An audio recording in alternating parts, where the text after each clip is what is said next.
It was obviously very apparent that I was in a bad place. But I think that I was able to fight this guy's world on drugs. UFC, they tried to help me.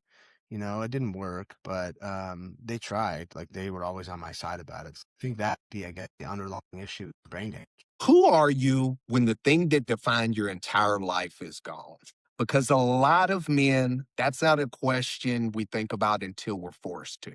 Today, I'm sitting with Ian McCall, one of the pioneers of the UFC lightweight division, a man who reached the top and then had to figure out who he was without it. And I'll say this up front, this episode for me isn't just another episode because this man played a role in helping me save my life. Ian, thank you for coming on. I appreciate you, brother. Thank you. Thank you.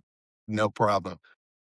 Let's hop right into it. It's good to see you. People know Ian McCall, the fighter, but what did they not see when you were in the middle of it? Man, turmoil, the addiction. People saw it. It was obvious if you knew addiction. You know what I mean? It was obviously very apparent that I was in a bad place. Like the amount of information about my relationship, my failed marriage was incredible. The thing that, my ex-wife and I did to each other publicly was fucking terrible. But I think that I was able to fight this guy's world on drugs, on bad drugs. So I think I was able to play it off a little bit, but it was, I mean, I guess it would be the brain damage is the thing that drove it all. That was the unseen or known sort of thing. I brought it up one in the UFC. They tried to help me. It didn't work, but they tried. Like they were always on my side about it. I think that be, I guess, the underlying issue with brain damage. When your career started to slow down and you didn't have everything going on, who did you figure out you were without fighting? I had no idea. I was so afraid I knew it was coming. I knew I had to retire, but I had no life skills outside of fighting. Like, honestly, I had nothing. Well, at least I didn't think I had it. I had manicured my understanding of, at least what I do now. I'm a scientist. I wasn't able to like package it all together and become a scientist. I was just this fucking giant thought bubble, all these things I knew, and I didn't know how to put it together. And a big part of that was the brain. It was the fact that I understood things, but I couldn't quite like formulate them in words or put it on paper, and yeah, it was exhausting because with brain damage, you're confused, you're depressed, you're angry, you're suicidal. Out of nowhere, you're like, oh, cool, I want to kill myself for the next 10 minutes. Like, oh, I have this urge to go to a drug, or I have this urge to be angry. But it's like you're constantly in this like state of just dishevelment, and if that's even a word. But like it sucked, and It feels like you're on a hamster wheel. yeah, and each rung of the hamster wheel is more bullshit. You're like, it's terrible. It is so just such a terrible process to go through, and to know that how many people are going through that process every day. Over 4 million people in this country alone have a major traumatic brain injury event. Less than half of those seek treatment at all. Less than half of those, less than half of the number diagnosed, less than half gets treatment. So you're walking around, with millions of people. Extrapolate that by 10, 20 years. That's tens of millions of people that have brain damage that are dealing with those issues. And then you go from there to their family, their friends. And it's a big thing. Do you feel like you were aware, or was it just kind of you were in survival mode? Oh, I was aware. I hit my head snowboarding as a kid. I wanted to go pro snowboarding at one point. I was always good at physical things, and if my ism kicked in and I test over this, obviously I'm gonna get good at it. And I hadn't been practicing enough, but I was gonna go try and ride with a sponsor when I was like 15, and I went to I went to flip, 540, and I hadn't been practicing enough, and I whacked my face on the ground. Put myself in the hospital for a couple days, ice burn over my whole face. Went back, the rest of the career fell apart because it already on drugs at that point, on pills. And the brain damage was there. Like I had major TBI events, but I mean, not major one. That was the biggest one, but I had a bunch of times where I had concussions. Realistically, I never fought, but yeah. I think this is the thing a lot of people try to avoid. but this is the part that actually helps people. How bad did it really get for you? For instance, the UFC trying to help. Jeff Nowitzki is a saint. Talk a lot of shit on Dave, but he cares with the sort of stuff he gives. When it comes to business, he's a promoter. Don't fuck with him. But they spent a lot of money. They spent a lot of money making me a superstar, and it blew it. I dropped the fucking ball. I was so famous, making so much money. I was essentially a waste to the business, but they still went out of their way to pay even more money to help me heal. Transcranial magnetic stimulation is very expensive. The study out of San Diego that was a part of. And at the 2-week mark, you might have a little bit of a turn down in your emotional state. And I was like, I'm already fucked up emotionally, so I'll be fine. Oh God, I had never cried so much in my life. I would wake up from sleep, I slept, and just like look around the room and start crying.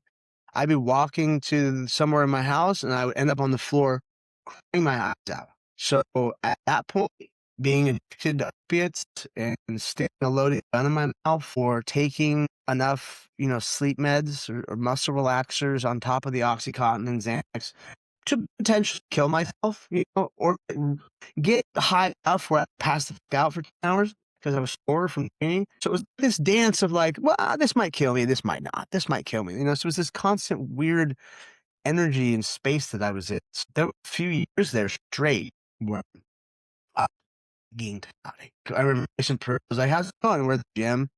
And I said, what's going on, man? I look at him, I go, just try not to kill myself, coach. Like just trying every day. This guy just like was there. And, we're like an adult now. I have these dumb thoughts in your head that something's going bad. And you're like, nah, not today, Satan. Back then I was like, hey, man, you want to go for a walk? You want to do the tango a little bit back in the day with that side because you don't really know how bad it is. Yeah, and I had my daughter. If I didn't have my kid, I would have killed myself. Like every time I had a gun in my mouth, it was just a few times. He's the only thing that popped in my head. Parents, of course, love him, but it is what it is. Brothers, friends, it's just her, just glowing a little love. Yeah, there were some times there, through you get strong. How do you feel like you were coping back then? Drugs and sex and violence. Yeah, I would go to the gym and hurt my training partners, not to say I was a bad training partner. When the time came for me, I was actually a really good training partner. Never maliciously hurting people, like blow or just shit. But within the bounds of training and sparring, I'm going to fuck dudes up. And these are my best friends, you know what I mean? Like, that's how it goes. I'm part of the old guard. I was raised by guys like Chuck Liddell.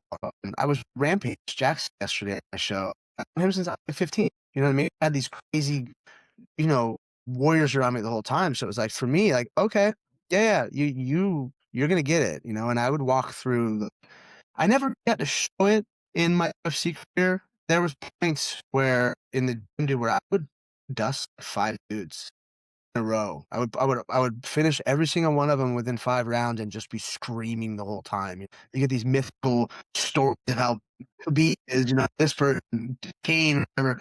I was one of those guys, and it was an amazing feeling because I had to get the pain out some way. And I feel bad, the things I did to my friends. That's part of the problem. Definitely. And we come from a different time because I'm kind of like you, and it's like you weren't trying to hurt, but it was like one of those things that if I don't give them 110%, I'm setting them up for failure when they go into a fight. Because if we're just kind of sparring and taking it easy, what's going to happen when they get in there and a guy's trying to take their head off?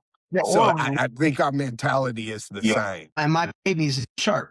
You are stone. I'm going to sharpen my blade upon. And it's not a field. It's not going to be over quickly. It's going to suck. And there was a few times where I for surely took it too far. I hurt my friend. I hurt my partner.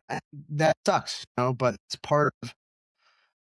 It's part of it. I try coaching these kids these days. Man, kids are soft as baby shit in a good way. That I love these kids. They're amazing. They work so hard. They don't have the addiction. They're a good Christian Catholic kid. They all want to focus, but they don't have the killer inside them. Especially growing up, I had to manifest that. I had to train myself. Growing up, coming from money, like my I don't know how many great grandfathers was president of the U.S. I come from old money. Grew up in Orange County. You know what I mean? I didn't move here to train. Like, I was different. I was a psychopath. There's something inherently deep seated that's kind of wrong with me. But these kids grew up in the same environment with just a beautiful life. So to make them try and, like, I have to program them and I have to teach them, you are the nice person I know. You are like Santino. You've met Santino. He's Yeah. the kid, he looks like a male model. He's very the curly little broccoli top, like this nice kid, and he's fucking, loves fashion and all this shit. Yo, you need to be mean. You need to be an asshole. Like, especially for him, he has to get out of his comfort zone to create a character and make it work. And I mean, fuck, he had his first kickboxing fight this last weekend, and I was doing him. He's the most gifted kid I have, physically, and as far as like mental. And I was like, fuck we'll see how tough you are. Like, I have to see if my toys are good enough. Feed And them out there, to the wolves. dude, he did everything, got into character like Mark used to do, like I used to do, got into character, went out there and ran a set of combinations that I put in front of him. Hey, was the kick, angle out combination, the kick, combination to body, the knee to the body. The first time he threw it, he finished the guy. And I was like, cool. Like, yeah, I don't have to doubt it. Yeah, granted, there was no adversity here, but this is your first amateur. Like, I'll give you a verse in the gym. That is exactly what I want to see. So, training these kids on a mental, a physical, and a spiritual level is really. It's important. I pray for the kids. I slap them with holy water. I do everything that I can to make them like feel like The they're warrior. yeah, the king of the world. It's so different, like you said, like with this generation compared to ours, because it was like our generation, we grew up with this dog in us, and now we're finding this evolution in becoming these calm, peaceful, zen, and finding that side of life. Whereas these kids have the calm, peace, zen, and they want to be fighters. And like we're trying to teach them to be the dog, and it's like at some point, like you just have to learn. And this is something I did with my son. Like at some point, like you just have to understand they're never going to be able to be wired like us. So his dog just would never be my dog, where like I go in there and I'll literally chew somebody's face off, like Hannibal Lecter style. He is not built like that.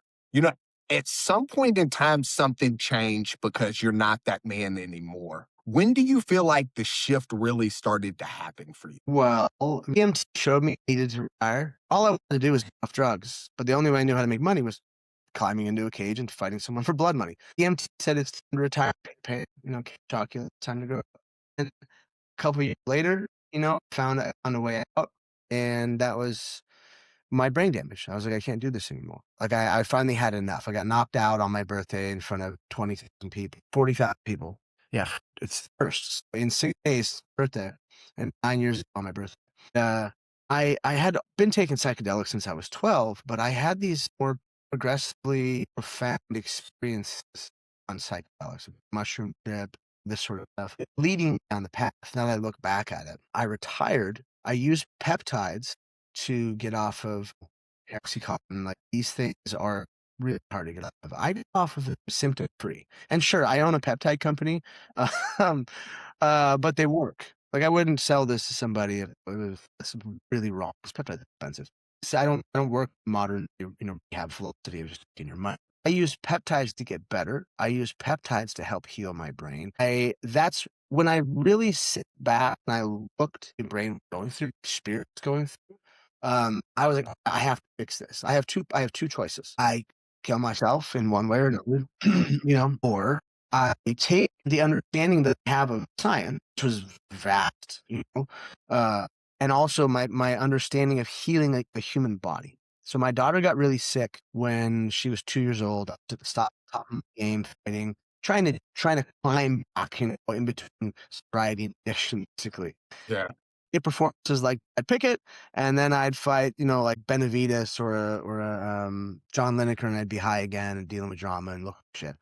But my daughter got sick, and okay, well, I need to stop using my understanding of science for selfish reasons to be the best in the world. I have that pretty lock and key. I have all the healing modalities. All this stuff people are using now. I mean, brag, the science. I was using stuff years ago, and because it's new, so I bought a cryo machine for my kid, and she was putting a 3-year-old, 2-year-old in cryo machines hard, but she Very. thought she thought it was entertaining for a little bit at least, and we're able to heal her. She's 14 now, and she's a super athlete. She couldn't walk at one point.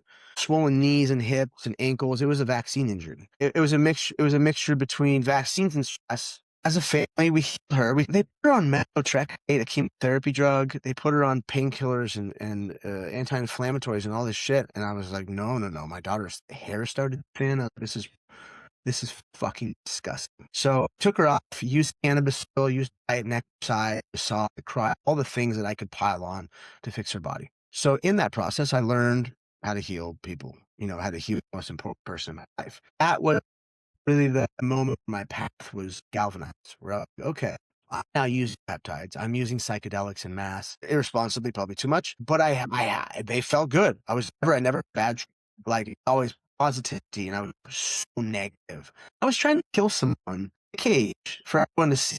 That I had to program myself, model myself after Mike Tyson, and try and literally kill somebody in there. People being pleasure because I don't know. I had this urge to do it, and I had to break myself of that. I had to break myself of the abusive tendencies I had in my body towards myself, towards others, towards whatever. And like there was just so much negative, this dark cloud over me. I had to peel it off. So I did a lot of psychedelics. Microdosing, macrodosing. Through there, I started to learn like I'm at my first real job ever. I was at Lifetime Fitness in Laguna, and I was always taking mushrooms and acid, and at work. And I fucking did being a trainer. I mean, it wasn't the worst, but like, I didn't know how to interface with humanity at this my whole life at the gym. So another thing, I had to learn how to be a human. So I had to like sit at my desk and like watch people, like people interact that weren't fighters, normal people trying to work out and hit each other or have a conversation about hey, kids work. And I was like, okay, this is how you be an adult. This is, so I went through this whole path of like, what am I now? Oh, I finally realized I don't want to be a trainer. Dating a scientist at the time, UCF professor. She taught me the scientific method. She taught me how to talk on camera and all these things. I was mentored by some of the smartest minds in the world, from psychedelics to other parts of science. And just like I was coached as a kid coming fighting, I had these amazing individuals, these mentors, men, women, all over the place that taught me a lot of stuff. And because they saw the fact that because at one point in my life I was crazy face, I was able to leapfrog over them and get into Forbes more than once and get on HBO and get the UFC to agree to a Johns Hopkins study in 2019 and like all these accomplishments. And if you any other business or venture, you'd be rich and famous. I did stuff in like 2020, 2019, Yeah. and people were like, bro, you're crazy. That's gross. How dare you do that? Give that to people. I swear it works better. You don't look better. I'm like, so I had to keep going through the path of, like you're in Being True to You right now, the coaching program. I did that and it changed my life. I went through and I partnered with a scientific group. When I started a nonprofit, at first I was in venture capital and Yeah. I'm not a businessman and I hate venture. I don't like those dudes. Like I brought my old boss to a bunch of meetings and called Psychedelic 2012. It was a psychedelic conference. My friend, scientists and other people were like, dude, that guy's gross. Like, just like not cool. And Yeah. Jesse Gold from Heroic Arts Project goes, hey, how venture capital? Him and my coach Jared were laughing. Like, well, why? Yeah, like shit. You're stressed out. You're dealing with that piece of shit, dude. Like, fucking, you need to start a nonprofit and make athletes go through the same program we use. Things started lining up after that. I got myself aligned. I got the way I treat people aligned. I got the way I interface with the world because I'm not a star anymore. No one gives a fuck about me. I have to be a normal human and I have to like, women aren't an object anymore. Not a playboy. TMZ is calling you. Or was that appropriate when you did it in the first place? But like, there's just a lot of things that I had to learn. And I've done it on the path to get here. I've made all the mistakes. For instance, I got a job during the pandemic for a ketamine company. Free ketamine. Terrible idea for him. He's an addict and he ended up addicted to ketamine. You know what I mean? Like I've gone through all these things and bounced back and just now I look at myself as like a lighthouse in the dark for athletes. I'm the boss, sure, but it's never I. It's we. Everybody works with me. We have 25 PhDs that work with us. I've got people like you and Mark that work with us, like Megan. We have been along the way for this whole thing. I've been through every trial, tribulation. I've every mistake and made all the right, corrections, and now we're here doing something that literally no one else has done ever in the history of the world, and it's cool. True story. I want to speak on this because I'm not interviewing you.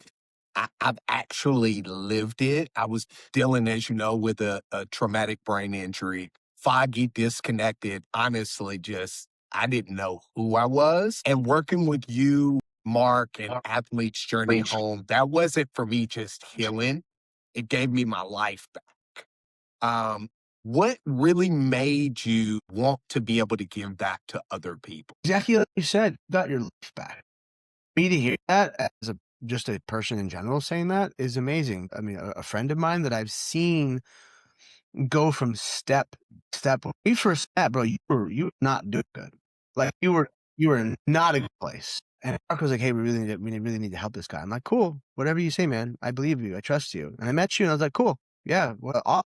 Like, of course, this is why we're here." And whether it's microdosing and topic in H spot or doing ayahuasca with us in Colombia, it's been all these like steps where I've seen you go through it. Like or during ayahuasca, we saw you rest because of the high. Yes. And Shuker, he hasn't had a tremor since December because of Ibogaine. When he went back into ayahuasca, he had a tremor. But that's just the medicines are worked. For whatever reason, spirit, woo as it sounds, had to do high and get into a real vulnerable state. You had to go talk to the devil for a bit, talk to God, and then get your ass unknowing how you got there. The whole thing makes sense. If you look at it, you had to put in vulnerable, open state to go through the things you go through. To see that all come full circle and you're here now, to the fact that we have data on your brain, you might be, I think it's you or Matt, have the most data on you guys from fair, because you wore the caps the most. So we're going to see, or we already have seen Luke's work, your brain's doing a lot better. You're not going to be in a home in 10 years, you know? Yeah, it's crazy to think saying that. Like a lot of people, I was talking to somebody yesterday and they were like, "Hey man, you seem so much more sharp." Sure. And a lot of people didn't know like how desperate I was. Like a lot of people don't know I didn't have a car. I was riding the bus. I was going to donate plasma and it's so that I could be able to feed my kids. Like that's how desperate I was. And microdosing the H-bot, working with the Athlete's Journey Home, you and Mark kind of guiding me to where I'm at now. That's why, like, I'm on fire with that mission with you to help heal as many people as we can, because I feel like we're lights to the world that the world really needs. Quick And I think it's important. question for you. Just Cain Velasquez, for instance, said Yeah. this when Mark interviewed him. He said, "My family can't heal until I heal first." And talking about forgiveness of the man that molested his kid more than 150 times. We have it on camera when we did Mark's show, and it was Yeah. and I'm not saying I'm less kids. I'm just saying the profundity of that, like being a man, knowing you have to heal first, going through the process and healing anything. If he can do that, people can forgive a lot of shit. You know what I mean? I still am like, oh, wow. So whatever you've been through in your life, the healing you have to go through, the stuff you've told me, what changes do you see in your family, your kids? How do they view you now? Like, how has that been?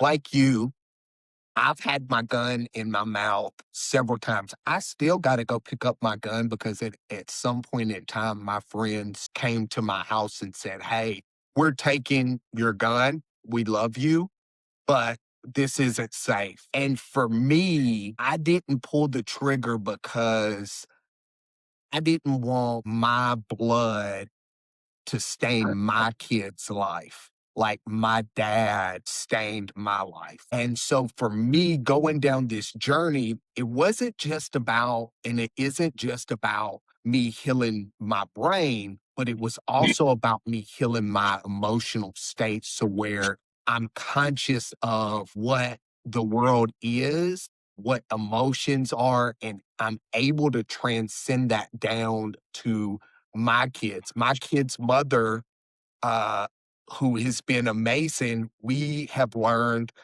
through my healing process, I've worked with her a lot on helping her heal with a lot of things. So now we're giving our kids emotional security. We're giving them where they feel loved, wanted, needed. All of the things that I wanted as a kid, I'm now passing down to my kids and not passing down the, oh, just rub dirt on it and get back out there. You're cut, just put a Band-Aid on it and go. And so that for me, when I say it changed my life, it wasn't just the lights coming on and me actually getting blood to parts of my brain that weren't getting parts of blood. It was me healing emotionally through you and Mark. And I quite honestly, without you guys and without Athlete's Journey Home, I wouldn't have done it. So my kid, like you guys changed not only me, but you changed the trajectory for my kids. And that for me is something that I'll forever be grateful and forever ride and die with you guys for. And you'll always have my loyalty. Thank you, man. I'm patient zero. We take the model from what I've, and the negative effects I've seen on my own family, my own child, me acting out, being weird. Like we had to create a safe space for savages. Like we would sell t-shirts, uh, True story. because I fell in all those holes. I wasted time and I did it wrong. So the plan was to make a streamlined system for people to take the same exact path I took and come back and live a life of service. And at first see and reap benefit in their own lives and go through the process and feel it and have the coaching and all the integration tools like right in front of it. You don't have to search for anything at all. It just makes this we less negative consequences if I make sure that this stuff is right in front of you guys. It's really basic.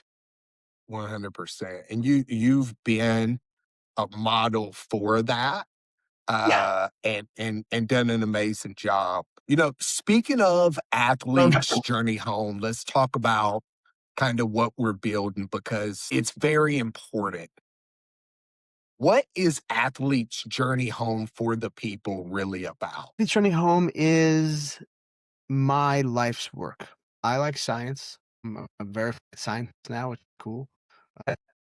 This is my gift to the world. It's my Noah's Ark. No, I'm not trying to compare myself to any saints. I'm just saying this is the vehicle that I think it helps save civilization. People laugh, look at what athletes going to do. We're going to spread a message. We're going to use our pulpits, our fame to push a message of healing for everybody else because veterans kicked the door in and they made this an actual reality for us.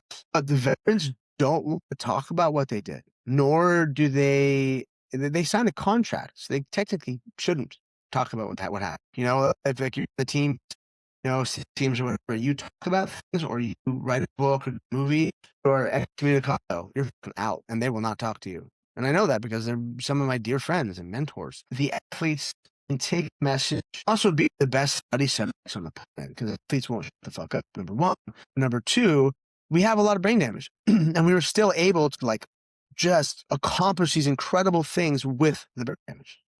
Helen Rose, she came back from a TI and another Olympic title. How many fighters have been knocked out and come back to win? Like every time you get knocked out, that's TBI. 100. So we get the athletes healed first. We get them mentored.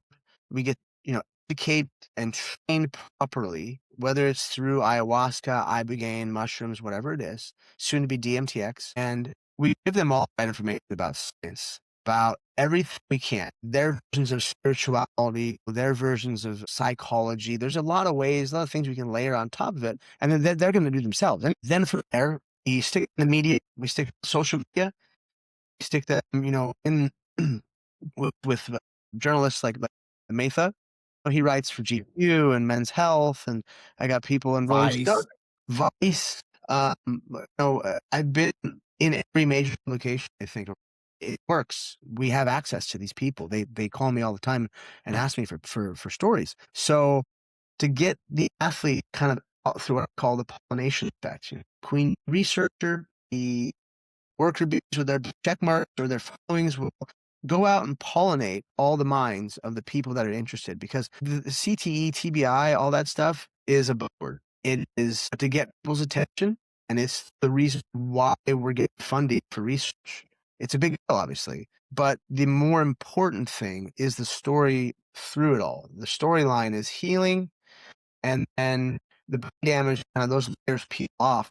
I don't easily, but they do peel off. And then from there, you get into the same shit everybody else is afflicted with. Who left me? Who touched me? Who, emotionally abused me? Who neglected me? What else is there? There's very few flavors. Those are the And some of us are afflicted with all of them. I was gonna say. I'm the unicorn. It's fucking true. It's Yeah. terrible. And the ones that love us most are usually the ones that do this to us, which is fucking crazy. But there's hope.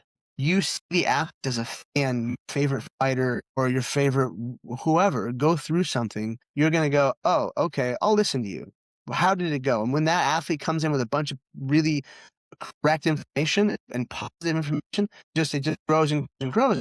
We don't want to listen to doctors or scientists anymore. The community lied to us.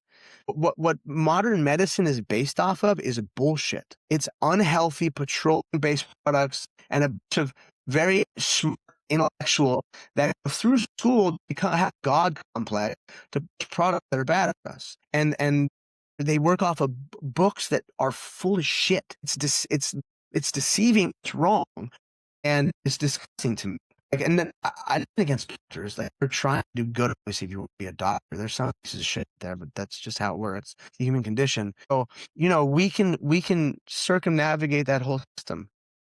Because one of the things for me, I was talking to somebody yesterday, and the guy was kind of asking me in the sense of people talk so much about feelings, and they get so strong minded on this heals, or oh, this does this, or oh, this does that. And so, like, I told the guy, and he was kind of questioning, like, well, how do you know that it did this? Or how do you know that it did that? How do you know that that wasn't in your mind or whatever? I said, there's scientific data. And so, like, that's what I tell people is I was hooked up to a $500,000 machine while I was tripping on ayahuasca. My scores quadrupled prior to and after. There's raw scientific data. This isn't just some foo-foo, oh, this is this celery juice that makes you feel great. There's actual scientific data behind that. So jumping kind of in that,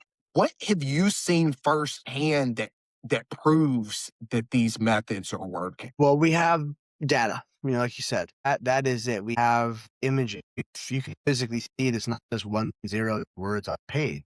This is actual data. So let's say asymmetry in the brain. So you have the brain like this, and then like a modern car, you have a crumple zone, brain gets hit, comes in like that. This here, this part that's put in is damage. It might resurface with brain damage.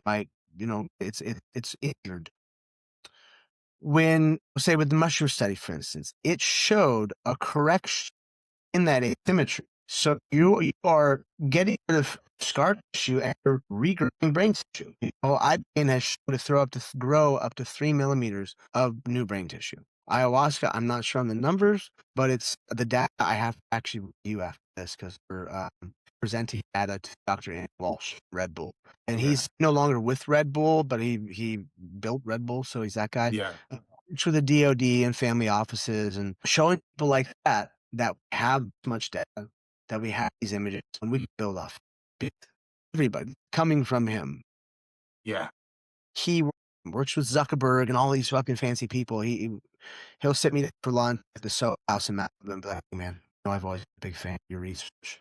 But the time now, you have the Red Bulls and the Mercedes F1 team and the UFC and the D and so on. Everyone looks in your direction. Then a month later or two, whatever it was, I'm signed executive order in.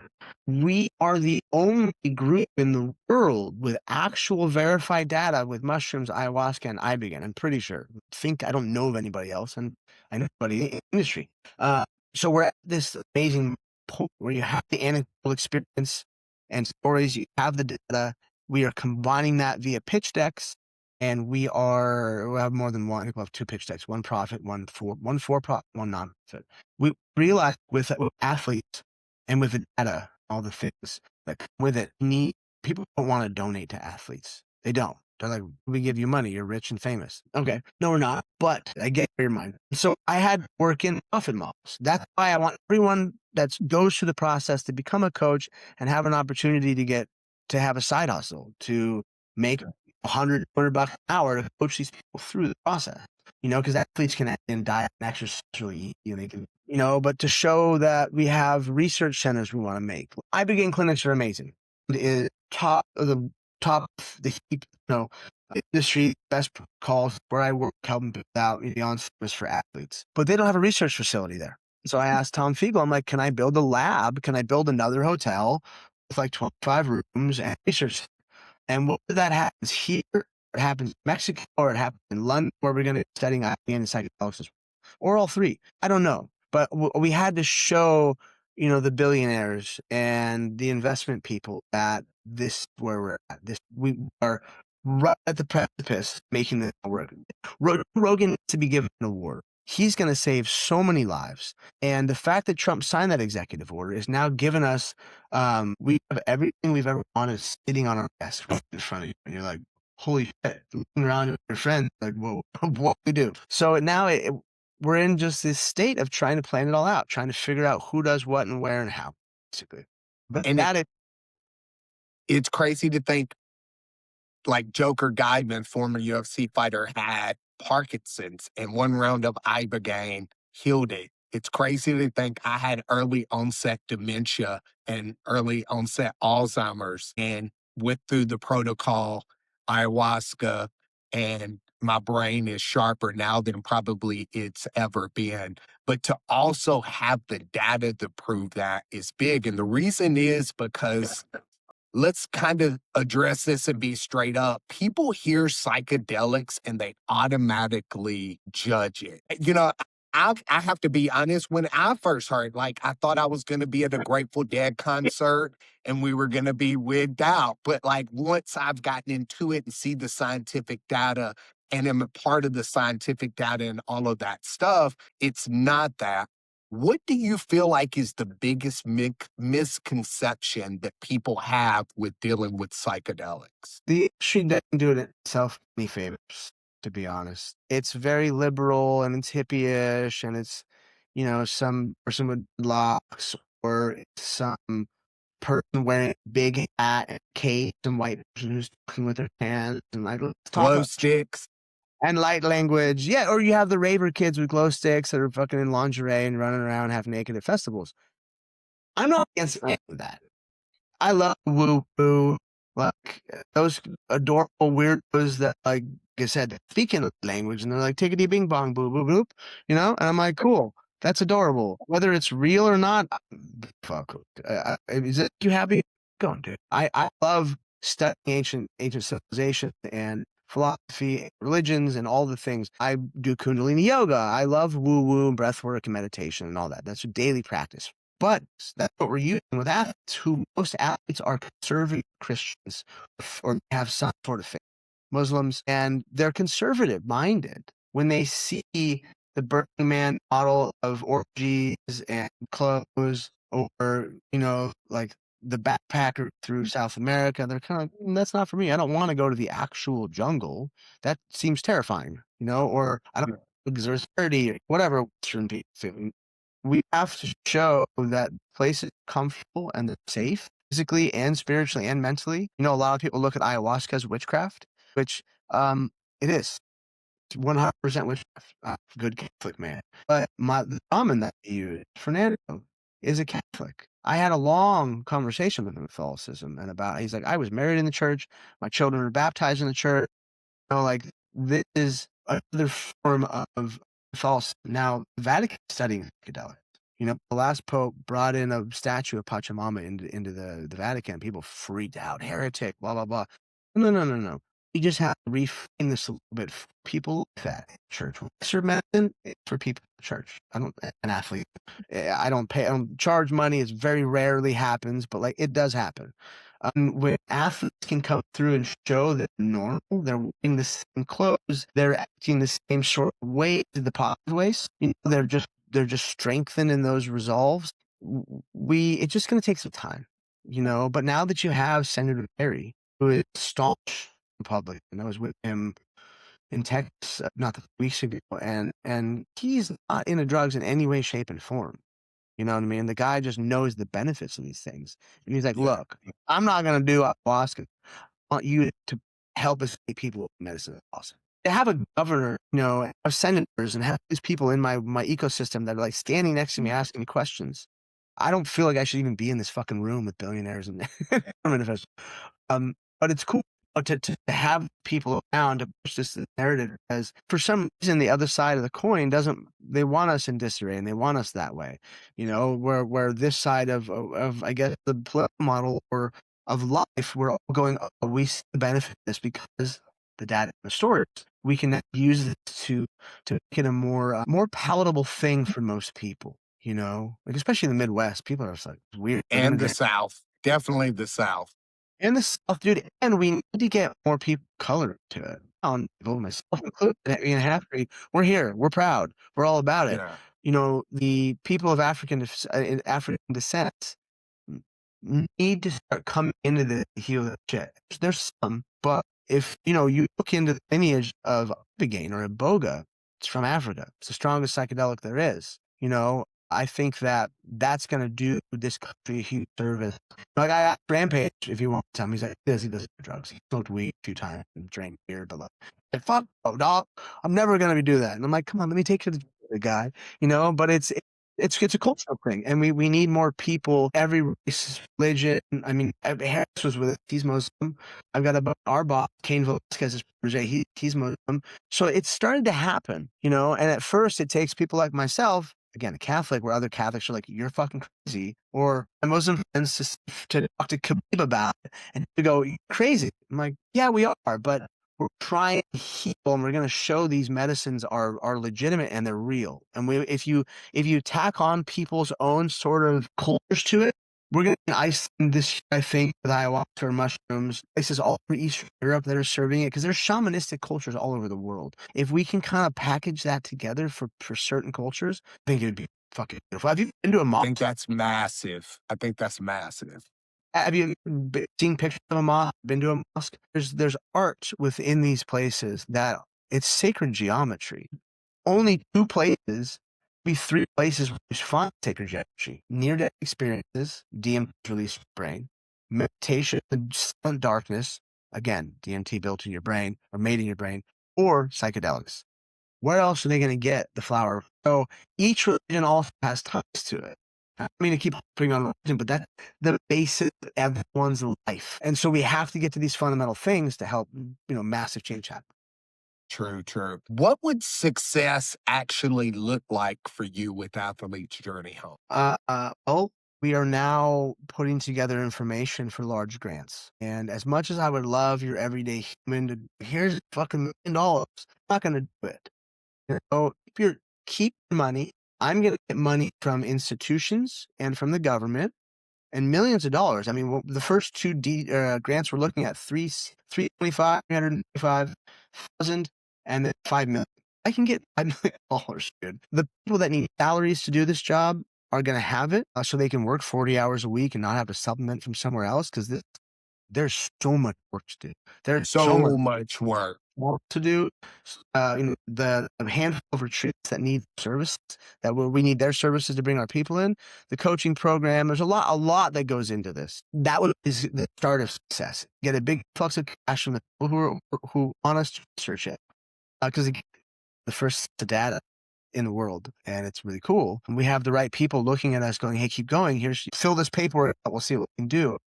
And the adored public sees another set of 100 athletes that go through it. They take their money, then they donate to the nonprofit through going to retreats, through bringing their friends on retreats, to going to buy the products that can sell that align with traumatic brain injury. Tens of millions of people that have TBI, whether they do psychedelics or not, they can buy peptides that we sell. I own a peptide company, and I research how they work with brain damage, with Parkinson's, with all things. So you're selling the peptides or creatine or whatever it may be. You know, there's a product called Cover 3 that's really good. You've taken it. Little packet. We package together these sort of products and we sell them to people because it's part of our mission statement. This is how we help fund the research we're doing. So people get something in return out of it. They're healing their brain, or they're going on a retreat with their favorite athlete to go through a process of healing. And then you have just this machine that is going through. People going on the app or the site, and they're paying for, 12 weeks of coaching through somebody. And then my friends are making money and they're able to live off of something that we created together. I'm fine. Like, I have brands and I have these things, and I'll get a salary through the investment the government makes in us, or whoever it may be. For everybody else, off it would be a dream. And saving people's life along the way. That's massive. Yeah. Let's talk about the person right now, the one who is out there that's struggling but won't say it. What would you tell them? We're here. Like, there's more than now. It's not just me. I was doing this on my own for years, dude. It was exhausting. It's still exhausting, but it was such like a drain on my energy because and it wasn't, I asked for it, but I didn't know how to purge the energies or filter it better. It was this thing. And now through all of our own processes, we have a team to do it, and I'm better at it, and so on. You gotta reach out for help. No one force you to do anything. You have to at least start the process on your own. What would be one step that someone who's on the brink of giving up would need to take today to take that step? You could do a journey. I mean, mushrooms grow out of cow shit in the field in America. That become much easier to go do that. Ketamine therapy, those things, like ketamine is the most instantaneous fix for PTSD and suicidal ideations. Or anything else I've ever seen is incredible. Films are great. They work really, really, really well. It's just going to take a little time to analyze and compartmentalize it, but it's going to work continually well. You come out of the trip, 6 hours later, and you're not wanting to kill yourself. You're better with addiction. You're better with thought processes and all that stuff, and your brain is healed a bit at least. So if it's medicine work that needs to be done, yeah, that's the next step. Take 5 grams of mushrooms, go in your room in the dark, put an eye on, put music out, words on, and go through it. Have somebody outside to check on you. That works. Or reach out. Reaching out would be even a step before that. You gotta figure I out. think reaching out is massive because the integration coaching and going through being true to you, thank you for putting me on with them. The integration coaches is massive because once you start to heal and you start to get rid of and purge all of these things that you've been holding on to, and you start seeing the world for what it really is without the blinders on, it's hard for a lot of people to navigate what life should or shouldn't be after that. So I would definitely say reach out to you, Athletes Journey Home, me, Mark, Megan, anybody involved with us.